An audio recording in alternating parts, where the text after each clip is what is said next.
Bapak pemirsa, Anda masih bersama kami di Bangga Magelang, ruang rempuknya Wong Magelang. Dan seperti yang tadi disaksikan bersama, begitu luar biasa salah satu kemegahan dari budaya Indonesia, yaitu seni karawitan. Dan kita bertemu dengan sosok-sosok muda yang inspiratif, yang tadi berada di balik permainan-permainan musik gamelan ya, Mas Adi. Saya takut salah sebut. Ada Mas Adi dan juga ada Mas Jeffrey. Dan Mas Adi, kalau tadi itu memainkan alat apa, Mas Adi tadi? Saya memainkan alat kendang. Kendang ya? Kendang. Bisa dilihat tadi yang paling beda sendiri kan ya. Kalau orang awam seperti saya ngelihatnya ini paling beda. Kendang, ini ada di depan, ini kendang ya. Kalau mungkin ada yang belum tahu. Kalau Mas Jeffrey tadi, ini ya? Gender. Oke, ini namanya apa, Mas? Gender. Gender. Bukan gender ya, gender. Emang bedanya apa, Mas? Ya, kan sama. Kata-katanya aja udah beda ya? Kata-katanya beda. Oke, berbahas tentang mungkin karawitan atau lebih besarnya tentang kebudayaan. Yang namanya budaya di Indonesia ini luar biasa banyak sekali ya, Mas Adi. Salah satunya yang digemari adalah seni karawitan. Mungkin kalau general, menurut Mas Adi sendiri, seni karawitan yang saat ini ada di Indonesia atau mungkin khususnya di Magelang itu seperti apa eksistensinya? Ya sebenarnya kalau masalah eksistensi itu di Magelang juga sudah eksis. Dari dulu sudah eksis. Bisa kita lihat saja di berbagai pertunjukan di Kota Magelang itu banyak sekali yang menampilkan pentas-pentas karawitan. Sebenarnya banyak sekali di sini grup-grup karawitan, tapi ya karena memang mungkin saat ini ya kita bicara saat ini masa pandemi corona ini, jadi untuk pementasan karawitan dibatasi, bahkan mungkin ada yang mengatakan tidak boleh seperti itu. Tapi untuk sebelum-sebelumnya semuanya eksis. Eksis. Dan rata-rata dari mereka yang paling bagus di Magelang adalah anak muda.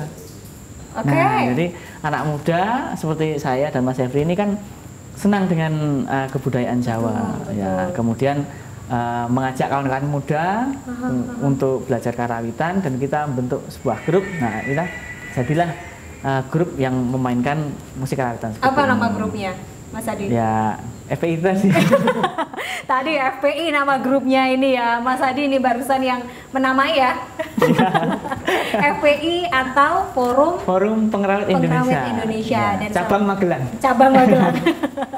Dan memang pemuda-pemuda ini yang turut serta dalam melestarikan budaya ya. Betul sekali. Nah, tadi menyinggung tentang peran pemuda. Mungkin Mas Jeffrey juga sebagai pemuda yang inspiratif dan juga mencintai budaya karawitan. Menurut Mas Jeffrey sendiri sebagai pemuda dalam berkarawitan itu seperti apa? Pemuda, kaitannya pemuda dengan seni karawitan. Terus Mas Jeffrey sendiri kan pemuda ini aktif dalam melestarikan kebudayaan gitu. Gimana menurut Mas Adi? Apakah pemuda-pemuda juga seperti Mas Adi kebanyakan? Atau kan banyak yang berpikir kalau karawitan atau gamelan itu kan old style ya, ya kan? Kuno, gitu kan? Ya, saya sebenarnya sangat menyayangkan ketika ada anak muda yang berpendapat bahwa kalau karawitan itu kuno, karawitan itu orang-orang tua gitu. Sebenarnya tidak, karena mungkin kalau di Magelang sendiri memang ya masih kebanyakan orang tua ya. Walaupun yang muda itu ada, cuma masih didomisili orang-orang tua biasanya memang eksistensinya gitu.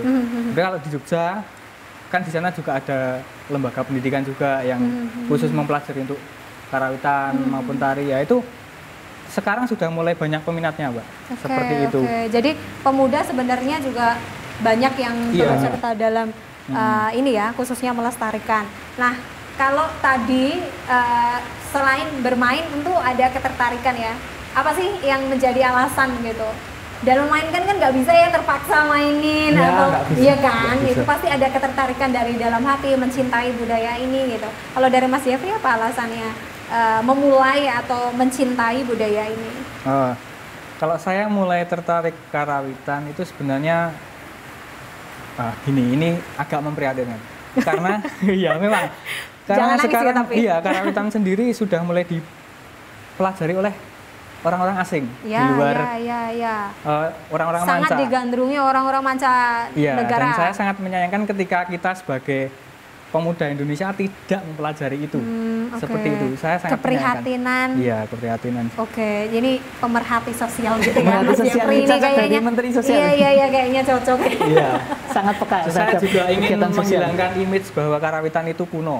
Gitu. Dan Saya juga ingin hanya untuk menghilangkan- orang tua gitu. Itu salah ya. Iya. Karena pemuda pun juga bisa turut andil dalam melestarikan Iya, ini. dari situ saya terus mulai tertarik gitu. Wah, ini kudu tak pelajari gitu. Kudu tak pelajari sampai ke Taiwan ya. Sampai ke Taiwan. Taiwan itu belajar atau gimana Mas? Kita Ceritanya, Mas Jeffrey. sebagai guest star.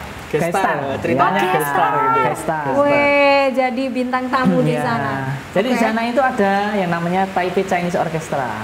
Itu lembaga yang dinaungi oleh pemerintah. Benar. Nah, kemudian kita diundang di sana untuk mengadakan workshop sekaligus pementasan ya. Oke. Jadi orang-orang sana kan pada nggak kenal karawitan. Nah, kenal-kenal mereka dari YouTube, kemudian baca buku. Nah, setelah itu kita latih, kemudian kita ajak pentas bareng. Ternyata mereka tertarik. Nah, karena ada sesuatu hal yang mungkin menjadikan karawitan itu menarik bagi mereka. Betul. Mungkin suaranya, bentuknya, atau kemudian cara memainkannya. Betul. Ada beberapa alat tradisional mereka yang hampir sama juga loh dengan Iya, gamelan. ada beberapa. Beberapa. Saya juga lupa Seperti namanya. rebab itu kan juga ada di Benar, sana. benar. Suling juga ada. Alat-alat tradisional di sana. Mungkin itu yang namanya kita masih satu Asia ya. Iya, Masih satu ada Asia. kemiripan. Masih ada kemiripan. Tadi kalau penasaran banget kan ketika memainkan tadi orang awam, contohnya saya, saya hanya menikmati keindahannya saja tanpa tahu seperti apa itu sebenarnya, makna apa yang ingin disampaikan dari karawitan itu. Ya sebenarnya untuk karawitan sendiri itu kita membahas sejarah dulu Mbak, sebelum kita ke filosofinya. Ini kan di relief Borobudur kalau jenengan lihat, itu kan ada. Itu ada orang memainkan alat musik Ya, kendang benar, dan sitar dan sebagainya, tapi masih minimalis. Kemudian datang saya biasanya baca buku ya, itu ada perubahan sejak adanya Wali Songo. Nah, dulu musik karawitan ini kan ada yang bilang untuk mengundang roh nenek moyang. Kemudian musiknya agak sakral mungkin. Nah, kemudian oleh Wali Songo diubah itu sebagai bentuk penyebaran agama. Jadi ada gamelan sekati namanya. Sekaten di Jogja itu Mas Jeffrey juga tahu. Gamelannya besar sekali, tang itu dibuat oleh Wali Songo juga. Nah, setelah gamelan dipukul kan banyak orang yang tertarik. Benar. Oh, itu suara apa ya? Suara apa? Nah, akhirnya pada saat itu orang berkumpul, Wali Songo berdakwah. Nah, jadi alat ini bukan center of attention. Jadi kayak center of attention bukan, tapi mereka sebagai media untuk mengundang. Lambat laun banyak orang yang ingin mempelajari bagaimana cara memukulnya. Kemudian diubah sampai kemudian bentuknya seperti sekarang.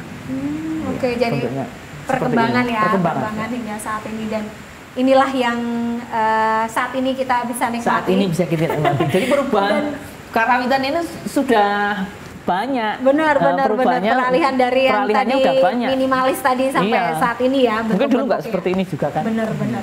Penyesuaian juga, bahannya juga mungkin kan? Bahannya juga mungkin bisa jadi. Benar. Kalau tadi apa Mas yang dimainkan itu, Mas Adi? Tadi sama teman-teman FPI apa tadi yang dimainkan? Lalu pesan apa yang ingin disampaikan dari permainan tadi? Kalau yang tadi dimainkan itu namanya Ketawang Subuh Kastowo Laras Slendro Patut Songo.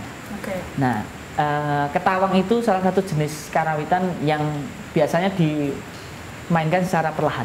Nah, jadi makanya tidak terlalu tadi, keras. Benar, tadi alunannya lebih pelan ya, lebih slow gitu. Kalau di dalam musik karawitan ada iromo 1, iromo 2. Nah, itu yang iromo 2 yang pelan. Kemudian Subuh Kastowo sendiri itu artinya adalah penghormatan terhadap sesuatu. Penghormatan terhadap sesuatu. Kemudian kita kalau bahas Slendro Songo. Nah, di dalam kita pelajaran sedikit ya tentang karawitan ya. Di dalam musik karawitan itu ada 3 tangga nada dasar. Ada Slendro 6, Slendro Songo, dan Slendro Menyuro. Slendro 6 itu ranahnya dari nemo rojinem. Kalau Slendro Songo itu dari rojinem moro. Yang Menyuro ada lu rojinem lu. Kalau pusing tanya saya nanti. Iya, saya sudah mulai pusing. Boleh saya lambaikan tangan ini mukanya ya sudah ke kamera. Saya tidak kuat rasanya. Tapi itu menarik, itu hal-hal yang mungkin tanpa disadari ya. Bagi para orang awam atau yang menikmati itu kan nggak terlalu. Nggak tahu, mungkin nggak tahu. Iya. Kita nggak terlalu memperhatikan ya sedetail itu. Kalau tadi sampai ke filosofi berkarawitan atau memainkan gamelan itu seperti apa, Mas? Oke. jenengan pernah ya sering ya mungkin ya sering lihat orang main gamelan. Ada nggak orang main gamelan sambil berdiri? Nggak ada. Nggak ada. Sambil Atau joget? mau kita coba? Sambil joget? Mungkin Mas Jeffrey Nggak ada boleh kan? nyoba nih. Jangan. Oh jangan ya? Nah. Nggak ada, nggak ada. Nggak ada kan? Nah, jadi sebenarnya filosofinya itu tentang apa ya? Semacam sopan santun. Oh, oke. Orang Jawa itu kan penuh Jadi- tata krama. Oke, Bukan tata hanya tentang krama. sikap dalam berkehidupan sehari-hari, tapi memainkan alat musik pun itu Ada juga ada tata kramanya, kramanya. ada adatnya. Jadi Ada. kenapa itu duduk gitu ya? Iya, duduk. Oke. Nggak kemudian pas memainkan kita berdiri, kemudian maaf ya sambil joget. Karena itu menghargai alat musik dan juga menghargai performance itu. Ada dua. Yang pertama kita memang menjunjung tinggi adat nilai budaya Jawa yang sopan santun, kemudian Ganggu gitu ya? mengganggu tata krama. Yang kemudian nomor dua adalah kita dengan alat musik ini memang menghormati, bukan kemudian kita Oke, melangkai, kemudian kita nggak bisa pipis. Ada yang pernah ya kayak gitu ya? Iya sih. Jangan ngelangkai gamelan nanti nggak bisa pipis ya. Iya nggak? sih. Itu sebenarnya cerita Itu zaman hoax dulu ya? enggak, itu hoax. Oh, betul. Tapi memang sebagai Bentuk ketakutan, penghargaan ya. bentuk ketakutan orang anak-anak Zaman kecil dulu. dulu. Oh. Kan anak-anak kecil dulu, oh nanti nggak bisa pipis, oh ya. Nah ternyata kalau kita selidiki lebih lanjut, itu bukannya kita nggak bisa pipis, tapi memang kita mau menghormati alat ini ya jangan dilompati, jangan digebuk pakai apa Iya, ya. iya, Ya iya. kita cukup Menghargai ya. Iya, ini lebih salah pada satu. penghargaan. Oke. Kalau Mas Jeffrey sendiri ada pengalaman menarik selama memainkan. Tadi itu sempat behind the Behind the camera scene, ya. ya. Behind the camera, Mas Jeffrey ini cerita nggak ada yang pernah ngajak foto selfie. Kasihan ya. Kasihan Nanti kita selfie bareng nggak sih? Habis ini kita selfie lah Mas Jeffrey. Ada pengalaman menarik nggak Mas Jeffrey selama bermain, berkarawitan atau memainkan gamelan ini? Ya, pengalaman menariknya apa ya, kalau sebagai pengrawit itu kita lebih cenderung tidak terlalu terekspos. Iya, Terutama kalau kita mengiringi tari itu, Aha. itu pasti ya itu tadi yang sudah kita bahas di Dance kan. Pengrawit rata tidak butuh. Sebenarnya pengen diajak selfie. Iya, sama jenengan lah. Nanti kita selfie ya habis ini.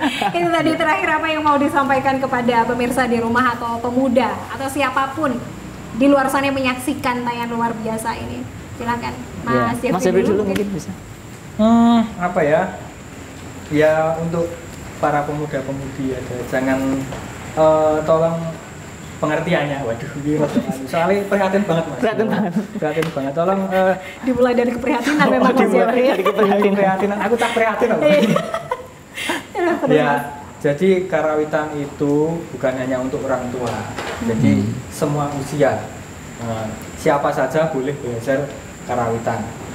Dan di karawitan itu kita pastinya nanti akan menemukan sesuatu yang tentunya tidak bisa ditemukan di lain musik. oke. Itu ada, nanti dicari sendiri. Iya. Iya. Ada Karena kan, magical.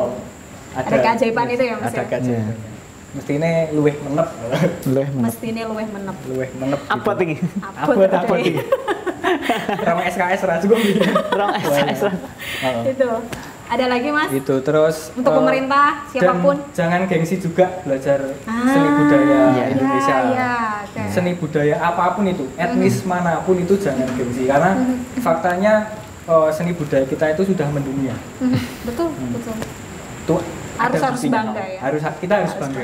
Jangan Iya. jangan anggap karawitan itu seni yang kuno, jangan anggap seperti itu. Oke. Iya, betul sekali. Mungkin itu. Ya, terima kasih Mas Jeffrey. Mas Adi, terakhir silakan. Saya kalau saya mengajak kaum muda untuk belajar karawitan, tentunya lebih memaknai karawitan itu sebagai warisan budaya Nusantara yang seperti dikatakan Mas Devi tadi sudah mendunia. Jadi kalau kamu itu belajar karawitan kemudian kok masih terngiang-ngiang akan kekunoannya, nah itu kamu mungkin agak kebalik. Justru harus dibalik. Jadi akibat dari kekunoannya atau dampak dari kekunoannya ini malah justru dia mendunia gitu. Ada value added. Value added-nya ada. Bahkan di Amerika pun itu lebih dari 200 grup gamelan sekarang. Saya tahu datanya. Kemudian di UK, di Inggris sudah banyak, di Eropa sudah banyak sekali. Nah makanya jangan gengsi untuk belajar karawitan, justru kamu harus bangga. Ini salah satu warisan budaya yang tidak pernah akan tenggelam. Kemudian akan selalu dikenang oleh siapapun dan pasti kalian bisa berangkat ke luar negeri dengan karawitan. Bermula dari karawitan, Mas Adi dan juga Mas Jeffrey sudah mendunia. Iya, saya sudah 3 negara saya kelilingi. Iya. Ya. Tinggal banyak negara lagi lah ya. Mungkin besok 4, 5, 6. Tentu. Ya, ini tahun ini harusnya ke Belanda, tapi karena corona nggak jadi. Di sana juga workshop gamelan juga. Nanti ya, Mas bisa Jeffrey virtual juga. ya. Iya. Mas Jeffrey tahun ini kayaknya ke Australia kan nggak salah, tapi karena harusnya corona, ya. iya. Oke. Nah itu dia kesempatan mendunia karena mencintai budaya. Terima kasih banyak Mas Jeffrey, terima kasih banyak Mas Adi atas waktunya. Nanti kita masih ngobrol dan jangan lupa habis ini kita selfie ya. Iya. Kita selfie beneran dong. Itu dia pemirsa obrolan yang menarik. Seperti apa yang dikatakan, kita patut berbangga menjadi bangsa Indonesia yang memiliki keberagaman dan juga kebudayaan yang luar biasa. Saya Indonesia. Bagaimana dengan Anda? Saya Putra Madani, sampai jumpa.